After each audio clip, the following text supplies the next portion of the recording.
December 26th, 2004. One of the strongest earthquakes ever recorded struck off the west coast of Aceh, Indonesia.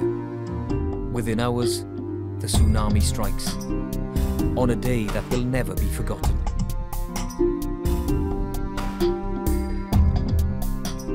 Gempa dahsyat berkekuatan 8,9 skala Richter yang berpusat di Aceh dan gelombang air pasang. Every direction, the water come and attack me. No one is quite sure if these waves, these giant waves, will once again strike the shores of Sri Lanka and once again instill fear in the hearts of millions of residents here. We don't have a tsunami warning, and we are not quite understand about what is tsunami.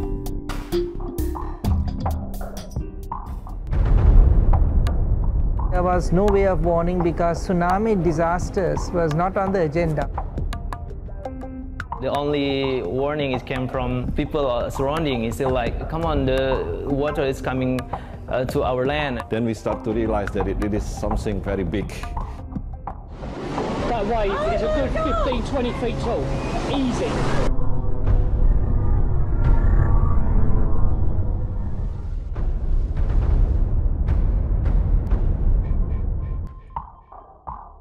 Like people around me saying like, I left my family, what's happened with my kids and children? They are very, very young. It was like 10 years ago and it's still fresh on my mind.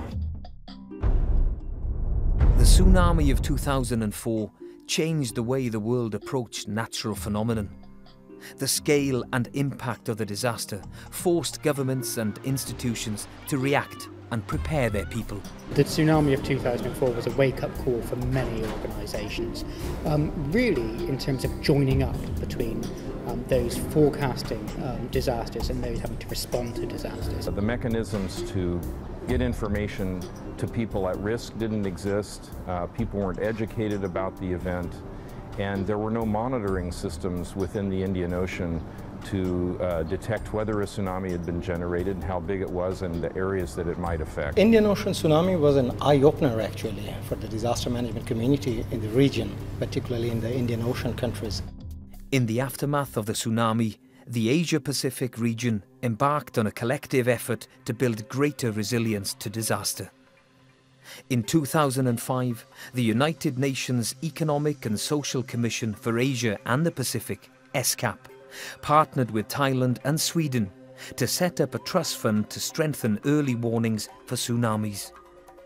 The trust fund has grown to include 7 donor countries and has supported numerous projects and initiatives benefiting 19 countries in the region. Its work has included training local communities in emergency evacuation, installing new monitoring equipment, and supporting the establishment of the Indian Ocean Tsunami Warning System, which became operational in 2011. This new system is the cornerstone of the region's heightened level of preparedness for tsunami. 3 countries, Australia, Indonesia and India, have set up regional systems that can detect tsunamis and then detect earthquakes and then inform people if there is a threat coming by. As a region, we have come a long way since the tsunami. We are far better prepared today than we were in 2004. Systems are now in place that we needed to maintain and keep upgrading.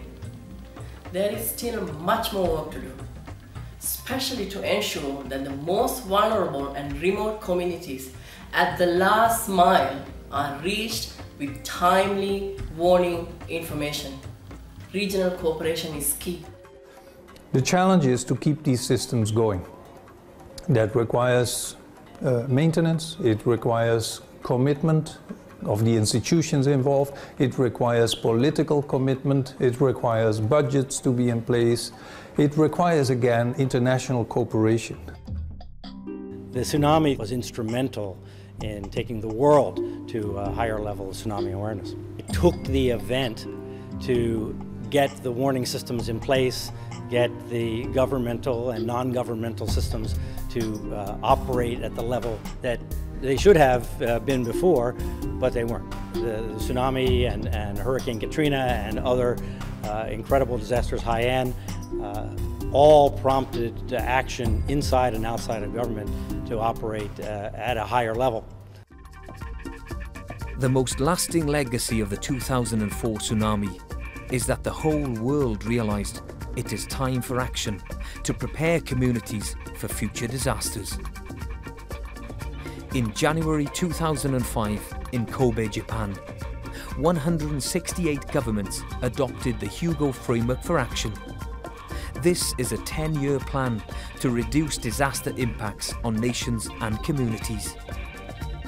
The Hugo Framework for Action harnesses the vision, knowledge, skill, discipline, and reason of mankind against the brutal power of nature.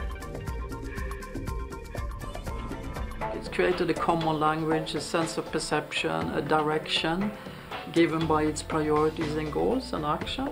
So in literally almost every country in the world, it has actually started building the foundations of a system for managing risk. Next March in Sendai, Japan, during the 3rd United Nations World Conference on Disaster Risk Reduction, the governments and non-governmental organisations will adopt the Hugo Framework for Action too, reconfirming their commitment to put money and efforts in making the world safer against disasters. The tsunami of 2004 will never be forgotten, and although much has been done during the past 10 years, more natural disasters will occur.